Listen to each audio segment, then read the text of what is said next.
नवाज शरीफ ने कहा है कि वजीर आजम और वजीर आला पंजाब तरक्की में मुझसे भी आगे निकल गए। नौमुंतखब अरकान असेंबली से खिताब में उन्होंने कहा कि तहरीक इंसाफ के दौरे हुकूमत में सिर्फ तबाही आई, बदतमीजी का कल्चर आम किया गया और मुल्क दिवालिया होने के करीब पहुंच गया। PTI अपने दौर में महंगाई बढ़ाकर 39% पर ले आई, जबकि हमारे दौर में महंगाई सिर्फ 3% पर थी। अगर तरक्की का सफर जारी रहता तो पाकिस्तान का दुनिया में आज एक मकाम होता और IMF की फिक्र नहीं होती।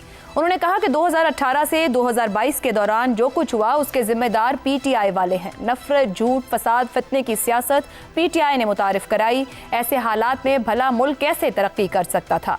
बानी PTI सिर्फ अकेला मुजरिम नहीं बल्कि उसे लाने वाले भी मुजरिम हैं। उन्होंने कहा कि पंजाब के ज़िमनी इंतखाबात में PTI की जानिब से इलेक्शन के बायकॉट का कहा गया। ये कैसा बायकॉट था जिसमें उमर अयूब की बेगम इलेक्शन लड़ रही थी। अवाम ने ज़िमनी इंतखाबात में झूठ और नफरत की सियासत को मुस्तरद कर दिया। झूठ, गालम गलोच, बदतमीजी और फितने की सियासत को शिकस्त हुई। आज मेरिट पर काम हो रहा है, तरक्याती काम हो रहे हैं, लैपटॉप मिल रहे हैं, सड़कें बन रही हैं, ग्रीन बसेस चल रही हैं, अमन व अमान की हालत बेहतर हो गई है, मज़ाहिब की तफरीक के बगैर राशन कार्ड मिल रहे हैं और मजीद मंसूबे अभी सामने आएंगे। काफी अरसे बाद नवाज शरीफ की जानिब से खुलकर सियासी बातें की गई हैं। फरवरी 2024 के इंतखाबात के बाद नवाज शरीफ सियासत में फाल किरदार अदा करते दिखाई नहीं दे रहे। उन्होंने आज भी वही बातें की जो वो काफी अरसे से करते आए हैं। ताहम आज नवाज शरीफ का खुलकर सियासी बातें करना क्या इस बात का पेश ख़ैमा हो सकता है कि नवाज शरीफ 18 माह जैसी गैर फालियत सियासत में कदरे फाल किरदार अदा करेंगे? अगर करेंगे तो उसके क्या असरात हो सकते हैं? इसी मौजू पर गुफ्तगू रहेगी। पैनल के लिए सवाल। वजीर आजम और वजीर आला पंजाब तरक्की में मुझसे आगे निकल गए। नवाज शरीफ के अदवार तरक्की पर जोर दिया तो अपने सियासी किरदार को भी मजबूत किया। क्या शहबाज शरीफ की तारीफ करके नवाज शरीफ अपने माजी की सियासत को खुद रद्द कर रहे हैं? इफ्तिखार साहब, नवाज शरीफ साहब ने आज गुफ्तगू काफ़ी अरसे बाद की है और वजीर आज़म यानी अपने भाई और बेटी के काम को सराह भी रहे हैं और कह रहे हैं कि मुझसे आगे वो चले गए, मगर जो उनका भी पॉलिटिकल किरदार बड़ा स्ट्रॉन्ग होता देखा हर दौर में उनके, वो एक सियासी कद के साथ भी खड़े हुए और अपने स्टैंड्स भी लेते रहे।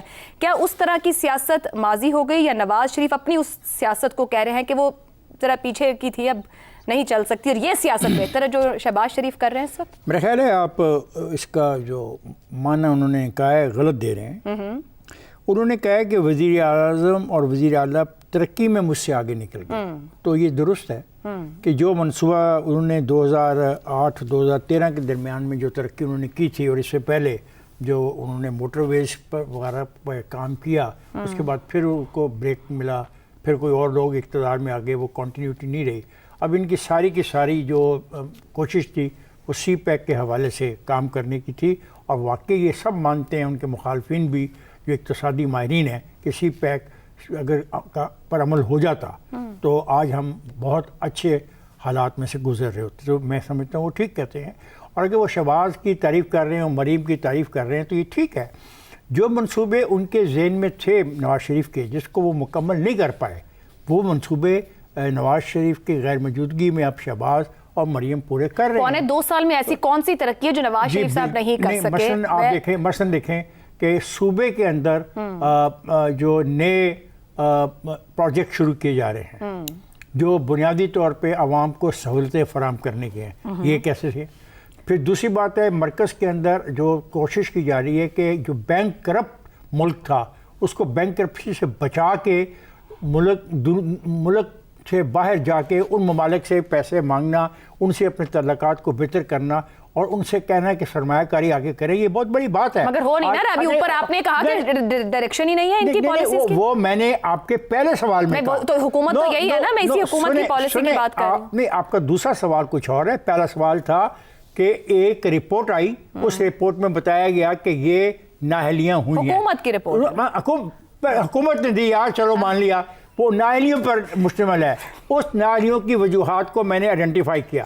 अब आपका सवाल है नवाज की सियासत, आपने लफ्ज़ इस्तेमाल किया कि माजी की सियासत को खुद रद्द कर रहे हैं अपनी सियासत को, जहां उनका एक बड़ा एक लफ्ज़ भी सियासत से मुतल्लिक नहीं है। ठीक हो गया है। बात ये है, नवाज शरीफ लीड कर रहे थे आपने देखा नहीं कि पिछले दिनों जब वो बैठे हुए थे मरी के इलाके में तो क्या कर रहे थे? दुरुस्त हो गया। मीटिंग्स वहीं पे हो रही थी। जब तक आप एक पॉलिसी को कंटिन्यू नहीं करेंगे, फिर कल अगर फर्ज करो यहाँ पे एक और हुकूमत आ जाती है और जो मतलब एक साफ सुथरा पंजाब का कॉन्सेप्ट है, हौसला रखें ना सुनने का, साफ नहीं टाइम छोड़ें, बात या किया ना करें या बात पूरी करने दिया करें। साफ सुथरा पंजाब एक खरबों रुपए का एक प्रोजेक्ट है, शुरू किया गया है, कल उसमें एक नई गवर्नमेंट आ जाती है, वो आके उसको ठप कर देती है, तो फिर क्या होगा? सवाल है कंटिन्यूटी चाहिए। वो ये कह रहा है कि जो वो सोचता था, जो उसकी सोच और फिक्र थी, उसकी कंटिन्यूटी में काम हो रहा है। This is the message of Mian Muhammad Nawaz Sharif in this meeting. Zaigham sahab, Nawaz शरीफ साहब कहते हैं बानी पीटीआई अकेला मुजरिम नहीं, उसे लाने वाले भी मुजरिम हैं। मुकदमात का फौरी खात्मा, इलेक्शन में सवालिया कामयाबी, मुतनाज़ मैंडेट, बेटी वज़ीर आला 27वीं तरमीम पर अपने हाथों से दस्तखत करके हाइब्रिड निज़ाम को तौसीक देना, क्या आज भी और अब भी नवाज शरीफ को लाने वालों या निकालने वालों की बात करना ज़ेब देता है? देखिए, अब क्या हम लाने वालों की बात करें, हमारे तो बाल सफ़ेद हो गए। 1985 से देख रहे हैं कि कैसे लाने वाले ला रहे हैं और किस किस को ला रहे हैं, और ख़ुद इस कहानी में मुस्लिम लीग का कितनी दफ़ा नाम आता है। ये सियासी बयान है, इसको जाने दें। हमारे लिए लाने वाले अवाम होते हैं। अहम बात ये थी कि मुस्लिम लीग नवाज़ को जिसकी भी सपोर्ट थी, वो इस वजह से इतनी बड़ी पार्टी बनी कि उसने अवाम के दिल जीते थे, अवाम उसके साथ हुए थे। कोई ऐसा खला पैदा हुआ था सियासी जिसको मुस्लिम लीग नवाज़ ने उस वक्त पुर किया था और इतनी बड़ी पार्टी बनी थी। अब भी मसला सिर्फ ये नहीं है कि पीटीआई को कोई लाया था, ज़रूर लाया था, हमारे सामने है, लेकिन उससे बड़ी बात यह है कि पीटीआई एक मकबूल जमात बनी, पीटीआई को अवाम ने मकबूलियत दी, और इस वजह से दी कि कोई ऐसा खला था जिसको पीटीआई ने पुर किया। और मुस्लिम लीग नवाज़ और पीपल्स पार्टी को ये सोचना चाहिए कि उनकी सियासत ने वो कौन सा खला पैदा किया जिसकी वजह से पीटीआई इमर्ज की।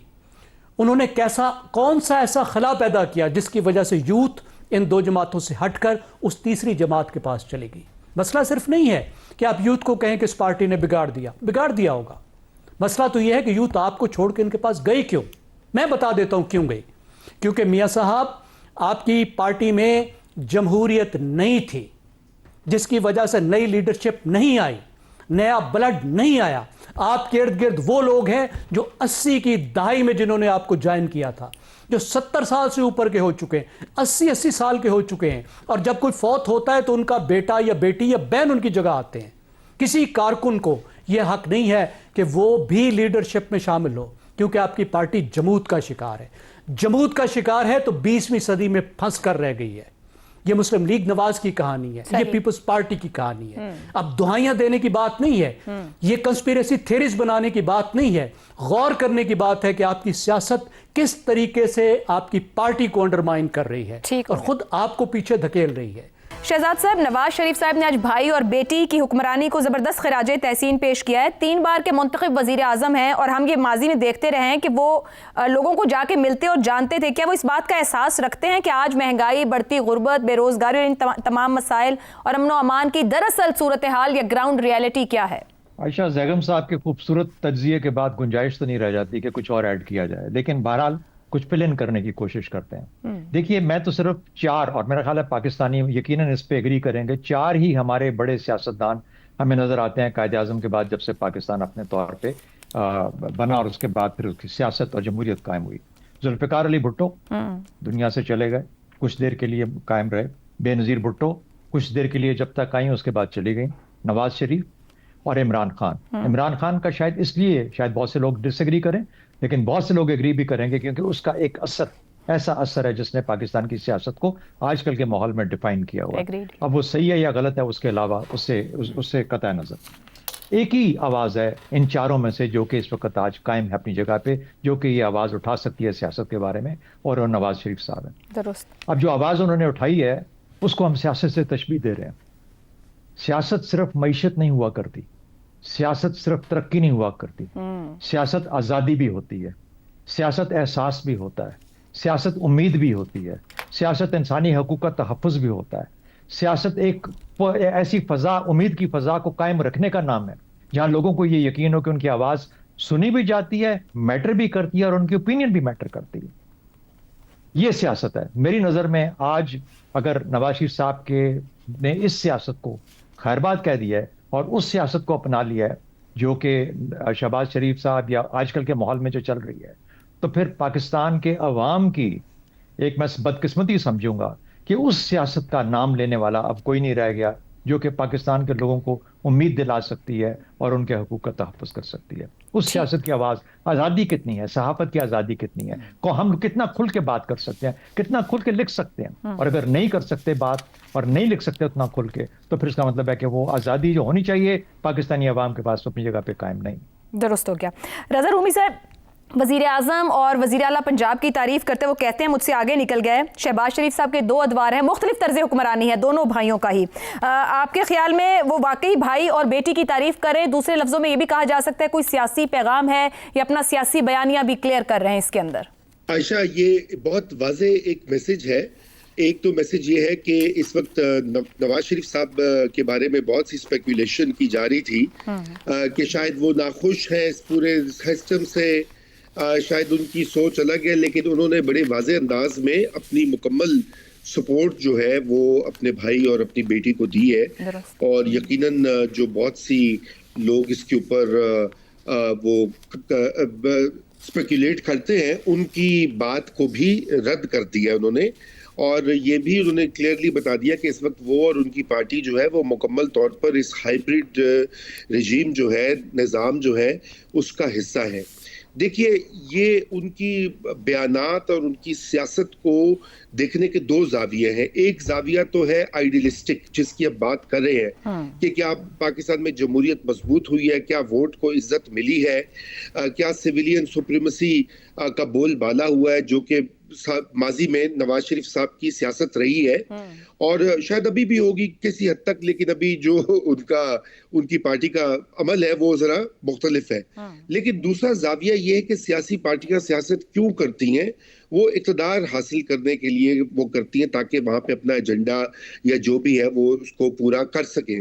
पाकिस्तान की जो जमीनी हकायक है उसमें आज के दौर में हाइब्रिड सिस्टम से ही आप इक़्तिदार हासिल कर सकते हैं। दूसरी एक जो पार्टी है मैदान में इस वक्त जो टकराव कर कर इक़्तिदार हासिल करना चाह रही है, आप देख लें कि वो कहां पर है इस वक्त। तो इसलिए उनके लिए ये एक कामयाबी की भी एक दलील है, क्योंकि आप अगर नोट करें तो आज से 3-4 साल पहले तो वो जेल में थे, उनके भाई भी जेल में थे, उनकी बेटी भी जेल में थी, और जो तमाम तर हालात कैसे यकसर बदले हैं कि पिछले 2 साल में उनकी पार्टी ना सिर्फ रूल कर रही है बल्कि अभी तो यूं लग रहा है कि शायद कोई उनको इमीडिएट खतरा भी नहीं है। तो मेरे ख्याल से ये उनका पैगाम था कि हम हैं अब यहाँ पर, डील विद अस। ठीक हो गया जी।